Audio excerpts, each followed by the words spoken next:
जय हिंद दोस्तों, हमारे चैनल फोकस द फ्यूचर में आपका स्वागत है। आज हम आए हैं एचडीपीआई राजस्थान के state wise president doctor Shahabuddin Khan साहब के पास। राजस्थान विधानसभा के अंदर एक बिल आया गया है, धर्मांतरण बिल, और उस धर्मांतरण बिल के अंदर क्या मंशा है सरकार की, वो हम जानेंगे डॉक्टर शहाबुद्दीन खान साहब के पास से। खान साहब, आपका स्वागत है हमारे चैनल पर। आदाब, शुक्रिया जी, ये जो धर्मांतरण बिल आया है राजस्थान विधानसभा के अंदर पारित होने के लिए, इसमें सरकार की मंशा क्या है? हाँ, सरकार जो है वो इस बिल के माध्यम से यूपी, उत्तराखंड और असम से आगे निकल जाना चाहती है। जैसे ये 3 स्टेट ऐसे हैं जो ऐसा कानून बनाते हैं हमेशा, जो अल्पसंख्यक विरोधी कानून होते हैं जी। तो सरकार के पास कोई अपनी सफलताएं बताने के लिए कुछ है नहीं। तो बहुसंख्यक समुदाय का जो है वो एक ध्रुवीकरण करने के लिए ये कानून लाया जा रहा है। जी। मतलब अजीब हालत ये है कि देश में पहले ये कानून बना हुआ है और उस कानून में प्रावधान है कि अगर कोई व्यक्ति किसी का फोर्सफुल कन्वर्जन करवाता है, यानी जबरन धर्मांतरण करवाता है, तो उसको फिर सजा मिलती है।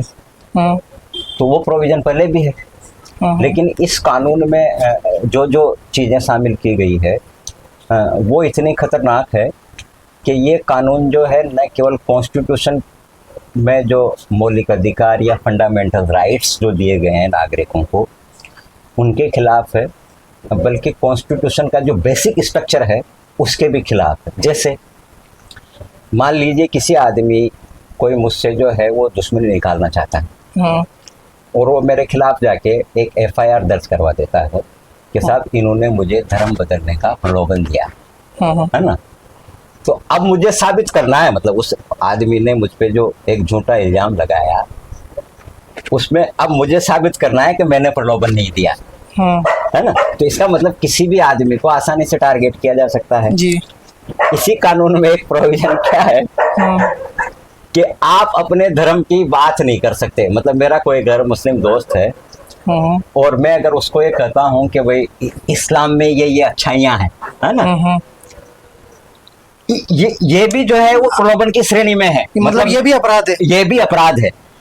एक तरफ देश का कॉन्स्टिट्यूशन क्या कहता है कि देश के प्रत्येक नागरिक को अपना मर्जी का धर्म मानने का, अपने धर्म का प्रचार करने का अधिकार है। ये फंडामेंटल राइट है। और ये क्या कानून क्या कह रहा है कि अगर मैं किसी गैर धर्म के आदमी के सामने अपनी धर्म की अच्छाइयां भी अगर बयान करता हूं तो वो भी धर्मांतरण में आएगी। और देखिए, मान लीजिए मैं कोई कॉलेज चला रहा हूं माइनॉरिटी का, है ना, और कोई मैं किसी गैर मुस्लिम को कर्मचारी अपने यहाँ रख लेता हूँ।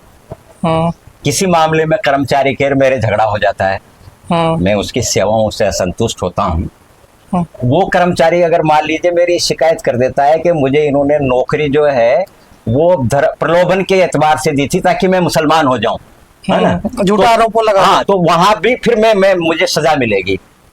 यहाँ तक कि अगर मैं कोई इंस्टीट्यूशन चलाता हूँ और किसी बच्चे को मैं मुफ्त में जो है एडमिशन दे देता हूँ कि उससे फीस नहीं लूंगा, है ना, और वो बच्चा लिख देता है, वो शिकायत कर देता है मेरी कि मुझे इन्होंने मुफ्त में एडमिशन इसलिए दिया कि मुझे धर्म बदलने का प्रलोभन है। मतलब मैं उस बच्चे के को मतलब नेक काम करके कि इस बच्चे को शिक्षा मिलनी चाहिए, अपने इंस्टीट्यूशन में मान लीजिए उसको बिना फीस के और एडमिशन देता हूँ। लेकिन अगर वो बच्चा ये कह देता है कि इन्होंने तो मुझे एडमिशन इसलिए दिया है कि ये प्रलोभन है, तो अब बताओ ऐसे ऐसे प्रोविजन इस कानून में है ना। तो इसका मतलब आपकी मंशा जो है वो साफ नहीं है। इस बिल के अंदर सरकार ने हिंदू धर्म को मूल धर्म माना है, और अगर कोई मुस्लिम या कोई भी अदर रिलीजन का आदमी अगर हिंदू धर्म में जाता है तो उसको अपराध की श्रेणी में लेने के लिए मना करा गया है। जो यही हैरानी है इस बिल की। आप ये देखिए कि देश का संविधान ये कहता है कि सारे धर्म बराबर है। देश के पूरे संविधान में ऊपर से लेकर आखिरी तक कहीं नहीं लिखा हुआ कि मूल धर्म क्या है ना, कहीं डिफाइन नहीं किया। तो आप मूल धर्म हिंदू होगा ये कैसे डिफाइन कर रहे हो? भाई आपके पास क्या एविडेंस है कि मूल धर्म जो है वो क्या होगा? तो मतलब आप एक तरीके से वो जो आप सालों से आपका जो पितृ संगठन आरएसएस है, वो जो घर वापसी कर रहा था, वो चीज आपने शामिल की कि अगर कोई हिंदू आ जाता है तो वो मूल धर्म में है, आ रहा है, वो घर वापसी है, वो कन्वर्जन नहीं है, वो अपराध नहीं है। तो ये भैया आप कॉन्स्टिट्यूशन के खिलाफ जाकर ये तय करने वाले होते कौन हो, है ना। और सबसे हैरानी की बात यह है कि सरकार जो है, मान लीजिए ये कह के बिल लाई कि राजस्थान प्रदेश में जो है वो धर्मांतरण के केसेस बढ़ रहे हैं। सरकार ने तो विधानसभा में डेटा नहीं रखा। कायदे से तो सरकार को विधानसभा में डेटा रखने चाहिए थे जी, है ना, कि भाई पिछले 5 साल में इतने लोग कन्वर्ट होके तो मुसलमान हो गए, इतने लोग कन्वर्ट होके ईसाई हो गए, इतने लोग कन्वर्ट होके बौद्ध हो गए, और इतने लोग जो है वो ईसाई, इस्लाम और बौद्ध धर्म छोड़ के मूल धर्म में आ गए। तो आप डेटा रखते और उसके बाद कहते कि भाई राज्य में बड़े पैमाने पे धर्मांतरण हो रहा है ना, इसलिए हम ये कानून लेके आए। तब तो आपकी नीयत भी साफ समझ में आती। आप जो है वो बिल के साथ डेटा भी नहीं रखते हो। हिंदू धर्म में अगर कोई कन्वर्ट होता है उसको भी अपराध नहीं मानते हो। इसका मतलब आप जो संघ का एजेंडा था घर वापसी का, है ना, उसको लागू करना चाहते हैं। आपकी नीयत साफ नहीं है। कॉन्स्टिट्यूशन तो सारे धर्मों को बराबर मानता है। वहां तो हर नागरिक को आजादी है ना कि वो कोई सा भी धर्म माने। तो सरकार की नीयत साफ नहीं है। सरकार इसके माध्यम से प्रदेश का में जो है समाज को हिंदू और मुसलमान में बांटना चाहती है।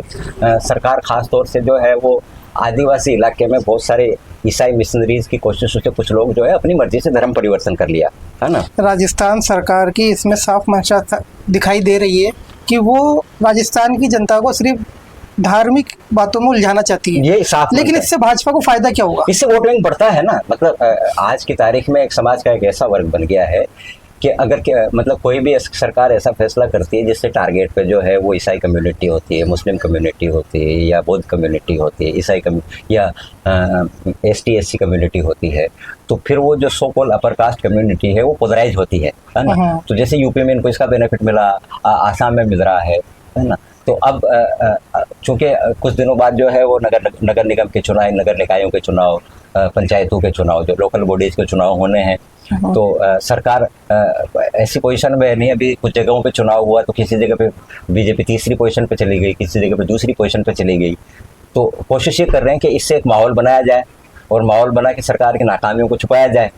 और ये जो अब तक की जो सियासत चल रही है नफरत की फसल को वोट बैंक समझ के काटने की, है ना, तो सरकार अपनी नाकामियां छुपा के और इसको एक उपलब्धि की तरह बताना चाहती है कि देखो हमने जो है इनको कस के रख दिया है। अब राजस्थान की जनता को HDPI राजस्थान के वाइस प्रेसिडेंट के हैसियत से क्या मैसेज देना चाहते हैं, वो आप? मेरा मैसेज ये है कि ये प्रदेश हम सबका है। हम आपस में मिलजुल के रहें, है ना, भाईचारे के साथ रहें। हर आदमी अपनी मर्जी का धर्म माने, अपनी आस्था का सम्मान करें, हम एक दूसरे की आस्था का सम्मान करें, हम सब भाईचारे से रहें, तो प्रदेश का भला होगा। हम सब इस देश के सम्मानित नागरिक हैं। हमको राजनीतिक जो चालबाजियां हैं इससे बचना चाहिए और एक बेहतर भारत, बेहतर राजस्थान बनाने का प्रयास करना चाहिए। ये थे हमारे साथ HDPI राजस्थान के state wise president doctor Shahabuddin Khan साहब। एक अच्छा मैसेज दिया है लोगों को जागरूक रहने के लिए, धर्म की बातों में ना आए और अपने राज्य के लिए सोचें, अपने देश के लिए सोचें, जो अच्छा हो, एजुकेशन, रोजगार, उसको लेकर बात करें।